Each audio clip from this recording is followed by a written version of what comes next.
তারা রাস্তাঘাটে গিয়ে দোকানদারদের কাছে চাঁদাবাজি করেন নাই, তারা সিএনজি স্ট্যান্ড দখল করেন নাই, ব্যবসায়িকদের ঘাড়ে ছুরি ঠেকিয়ে চাঁদাবাজি করে ইফতার করছেন না ভাই। ইফতার করানো রসুলের সুন্নাহ। আপনাদের তো আরো উচিত ছিল নিজেরাও তাদের দেখে অনুপ্রাণিত হয়ে আপনারাও ইফতার করাবেন, এটা তো ভালো কাজ। যে ছাত্রদল অভিযোগ করেছেন যে ছাত্র শিবির প্রতিদিন ছাত্রদেরকে ইফতার করাচ্ছে, প্রতিদিন 3 লক্ষ টাকার ইফতার দিচ্ছেন ঢাকা বিশ্ববিদ্যালয়, তাতে 30 দিনে 90 লক্ষ টাকা তারা খরচ করছেন। এত টাকা তারা পায় কোথায়? আমি ছাত্র শিবিরের একজন নগণ্য কর্মী হিসেবে, এখন তো নেই, ছাত্র থাকা অবস্থায় ছাত্র শিবির করার সৌভাগ্য আমার হয়েছে। আমি ছাত্র শিবিরের তার একজন মানে আপনি সদস্য ছিলাম। ছাত্র শিবিরের সদস্য সর্বশেষ সদস্য আচ্ছা, তাহলে তোর কোশ্চেন আপনাকে করেছি, ভালোই হয়েছে। যে তার মানে আমি আপনি আমি জানেন। আমি ছাত্র বলুন। অবস্থায় ছাত্র শিবিরের সদস্য ছিলাম। হুম। সর্বশেষ ঢাকা কলেজ শাখায় আমি কাজ করেছি। আমি ছাত্র দলের যেই নেতা প্রশ্ন তুলেছেন যে ছাত্র শিবির এত টাকা পায় কোথায়, আমি ভাইকে পরিষ্কার করে বলি, আপনি হুম। যদি একটি সংগঠনের নেতা হয়ে থাকেন, আপনি বাংলাদেশ ইসলামী ছাত্র শিবিরের সংবিধান পড়ুন, তাদের গঠনতন্ত্র পড়ুন।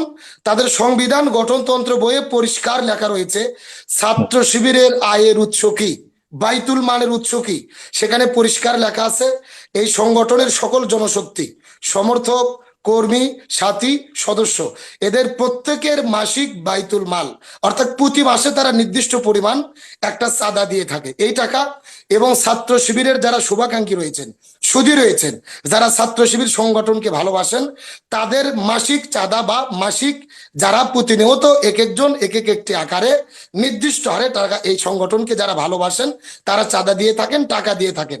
এটা জোর করে নয়, তারা যে টাকা ভালোবেসে। দিয়ে থাকে, ছাত্র শিবিরের টাকা কোথেকে আসে? আমি এই বলে চাঁদার শেষ টাকা করছি। কোথেকে আসে? হুম। প্রথম প্রথম নম্বর ছাত্র শিবিরের সমস্ত জনশক্তিদের মাসিক দান অর্থাৎ ইয়ানত। 2 নম্বর সুধী বা শুভাকাঙ্ক্ষীদের দান।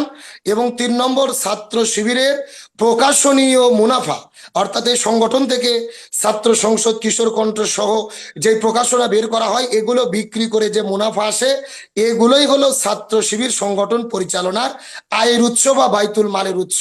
আমি পরিষ্কার করে বলি, যেই নেতা বলেছেন শিবির এত টাকা কোথায় পায়, আমি বলি ভাই, ছাত্র শিবিরের ছেলেরা বিড়ি খায় না, তারা নিশাদ্রব্য পান করে না, তাদের গার্লফ্রেন্ড নেই, পার্কে গিয়ে বা রেস্টুরেন্টে গিয়ে তাদের টাকা খরচ করতে হয় না।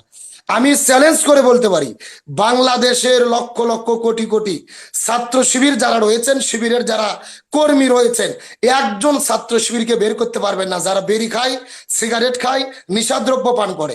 শিবিরের একটা ছাত্রকে বার করতে পারবেন না যাদের গার্লফ্রেন্ড আছে, গার্লফ্রেন্ডকে নিয়ে গিয়ে পার্কে ঘুরে রেস্টুরেন্টের সময় কাটায়। তাহলে ছাত্র শিবিরের ভাইদেরকে সিগারেট, নিশাদ্রব্য পান করে টাকা ফুরাইতে হয় না, আবার রেস্টুরেন্টে গার্লফ্রেন্ডকে নিয়ে গিয়ে টাকা খরচ করতে হয় না। সুতরাং নিজেদের বাবা মা পরিবার যে টাকা দেয়, এই টাকার নির্দিষ্ট একটা অংশ তারা সংগঠনকে দেয়, সেই টাকা দিয়ে সংগঠন চলে। আমি ছাত্র দলের ভাইদেরকে বলতে চাই, ইসলামী ছাত্র শিবির ইফতার করছেন, ইফতার বিতরণ করছেন, তারা রাস্তাঘাটে গিয়ে দোকানদারদের কাছে চাঁদাবাজি করেন নাই, তারা সিএনজি স্ট্যান্ড দখল করেন নাই, ব্যবসায়িকদের ঘাড়ে ছুরি ঠেকিয়ে চাঁদাবাজি করে ইফতার করছেন না ভাই। ইফতার করানো রসুলের সুন্নাহ। আপনাদের তো আরো উচিত ছিল নিজেরাও তাদের দেখে অনুপ্রাণিত হয়ে আপনারাও ইফতার করাবেন, এটা তো ভালো কাজ। আপনি যদি মুসলিম বলে দাবি করেন আর ইসলামী ছাত্র শিবির ইফতার প্রোগ্রাম চালাচ্ছে, আপনি সেটার প্রতিবাদ করতে গিয়ে আপনি বলেন এত টাকা কোথায় পায়। সুতরাং টাকা কোথায় পায়, আমি বলবো ছাত্র শিবিরের সংবিধান পড়েন, গঠনতন্ত্র পড়েন, আপনারা আপনাদের উত্তর পেয়ে যাবেন।